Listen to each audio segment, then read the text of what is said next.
Hello everybody and welcome back to the second shelf and to another video about our NobelWomen readathon. Number 6.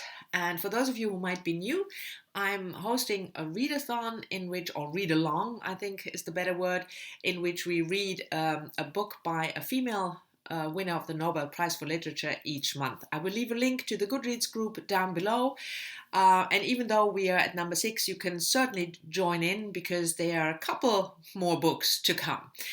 Anyway, today is, as I said, the 6th NobelWomen read, and this is Toni Morrison's book, The Song of Solomon, first published in 1977.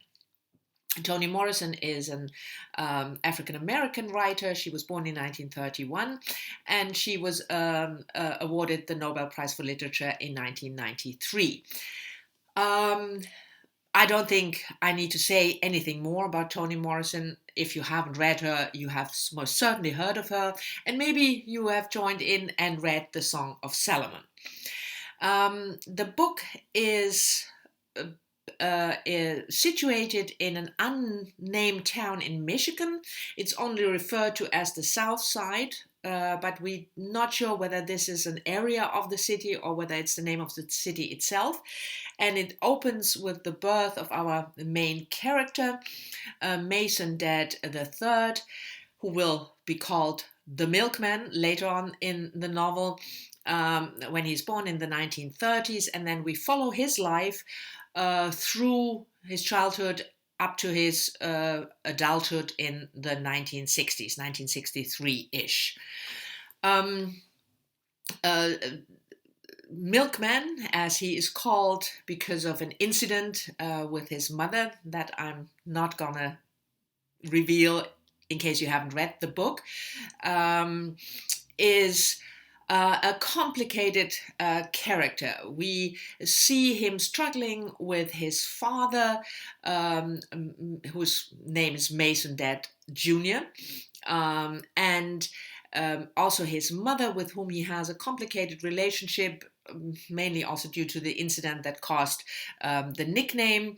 And he has a couple of friends. He makes friends, the most prominent of which is a young boy in the beginning, and then a young man called Guitar, who has, shaded, not, I won't say past, but shady things going on by himself. There's also a relationship with various women that our protagonist, Milkman, is involved in. The most prominent is Hagar. All the characters, or most of the characters, have biblical names chosen at random, just, flipping open the Bible and blindly pointing at something, and then there's the name. The sisters of our Milkman are called First Corinthian and Magdalena. She's referred to as Lena. But First Corinthian, I mean, hey. And the book is about Milkman's search for his roots. He, in the second part of the book, he goes on a journey to Pennsylvania, to Virginia, trying to find out more about his ancestors, especially his grandfather, Mason Dad the First. And it turns out that that name wasn't even really his name, but was given to him by mistake, a clerical error. When he was born into slavery, but when he was freed and he had to register, there was some mix-up, and he was stuck with the name Mason Dad. So it's a book about roots, about family, about friendship. And it's not, I would say, not even, also if I look at the comments you made in the Goodreads group, it's not an easily accessible book. We are, in the beginning, thrown into the action. It opens with the suicide of an insurance agent that insurance agent has no relevance whatsoever for the story later on, except that it meant his suicide, flying off the roof of a hospital, has certain implications for Milkman's mother and his place of birth. And then we are just thrown into this life with many characters that there's not a lot of explanation or description or exposition. So you just have to get over the feeling that you are not quite sure what is going on and then read on. I personally think this is one of Toni Morrison's most powerful books about the topics that I refer to: home, roots, family, friendship. But it's not one of her most accessible books, I would say. The writing is very vivid. There's a lot of dialogue, partly very funny, the dialogues between Milkman and his friend Guitar in particular. But it's not a book that explains the reader what is going on, if you know what I mean. But I still feel that the atmosphere of the city, the atmosphere within the family, with Milkman's aunt, his father's sister, as one of a central character who knows something about the family history and who has, maybe a witchy quality, something like that. There is a touch of magical realism in the book.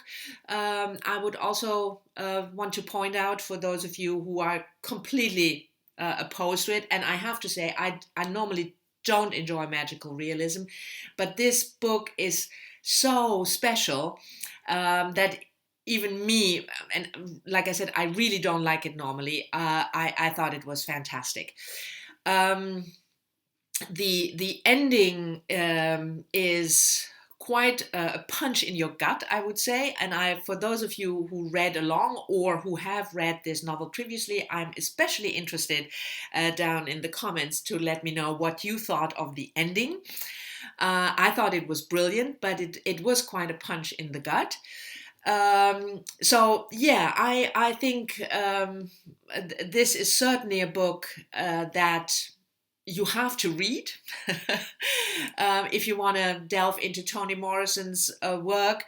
So I'm looking forward, like I said, to your comments, not only about the ending, but about other things in the book, about the character of Milkman, what you make of the nicknames and his family history. Those are all topics that you can talk about for a really, really long time. So I definitely enjoyed this reread of the Song of Solomon. I hope you did too. And for next month, we go into experimental fiction of the 21st century, and we read Austrian author Elfriede Jelinek, who was awarded the Nobel Prize in 2004. And we read her book Greed, German Gier. And that will be the 7th. So we are over halfway through in our NobelWomen read-along. Anyway, this was it for NobelWomen number 6. Thank you very much for watching. Thank you if you're joining in and have read the book.